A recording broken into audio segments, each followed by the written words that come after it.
الان سال 2024 و حدود 2 قرن پیش در 18 مارس 1858 بچه‌ای آلمانی تبار در پاریس به دنیا میاد که با اختراعاتش دنیا رو متحول کرد.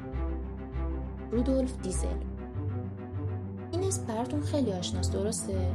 با شنیدن این اسم هممون میریم سراغ ماشین‌آلات سنگین. اما میدونی تاریخچه‌اش چیه یا کی اونو ساخته؟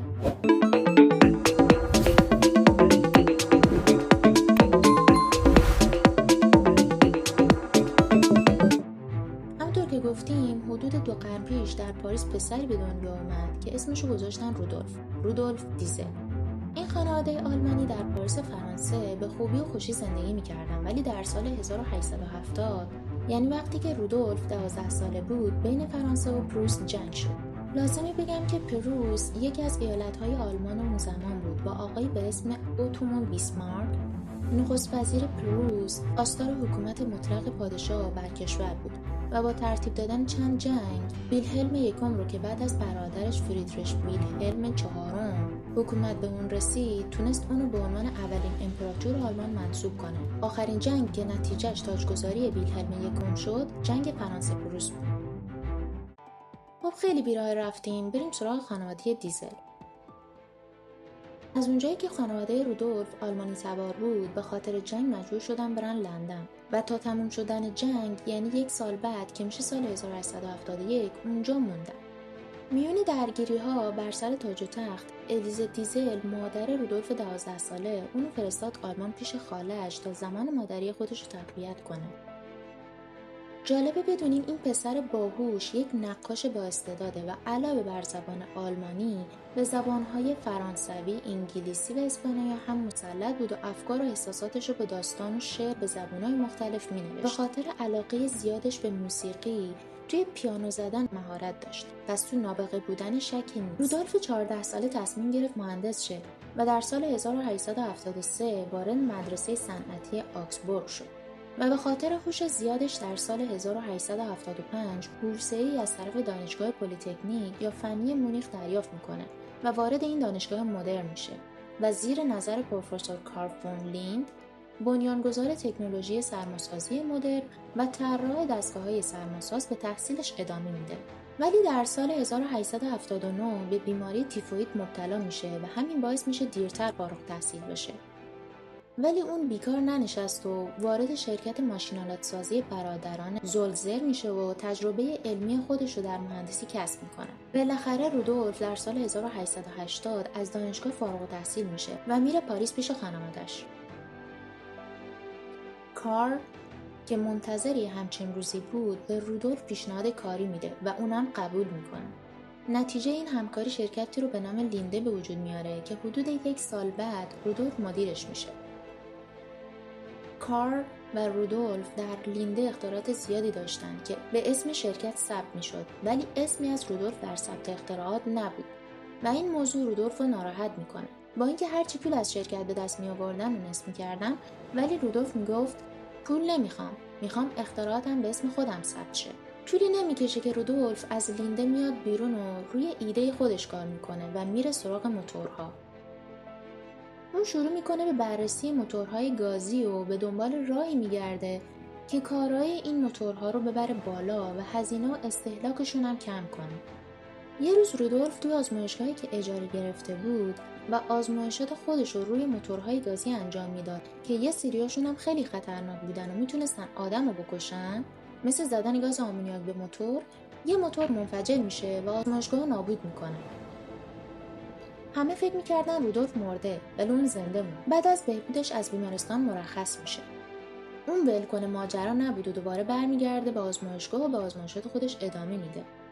اون فکر میکنه به خاطر بالا رفتن سنش چشاش دارن ضعیف میشن، ولی این ضعف به خاطر گازهایی بود که باهاش کار کرده بود. البته اون موقع پزشکان نمیدونستن که گازها رو چشم‌ها هم میتونن تاثیر بذارن. رودولف وقتی دید با موتورهای گازی به جایی نمیرسه، اونا رو میذاره کنار و روی موتورهای بنزینی کار میکنه. توی این موتورها جرقه باعث انفجار و سوختن بنزین میشد و از اونجایی که گفتیم رودولف اطلاعات خوبی در مورد موتورها داشت، میخواست بدون جرقه و با فشار زیاد این کار رو انجام بده. بالاخره رودولف کاری رو که میخواست انجام داد و در 10 آگوست 1893 مدل اولیه دیزل رو میده بیرون و از پودر زغال سنگ به عنوان سوخت در طرح اولیه‌اش استفاده میکنه. بعد از کلی آزمون و خطا و برطرف کردن ایرادات مدل اولیه خودش ایده‌شو عملی میکنه و بدون جرقه سوخت رو منفجر میکنه.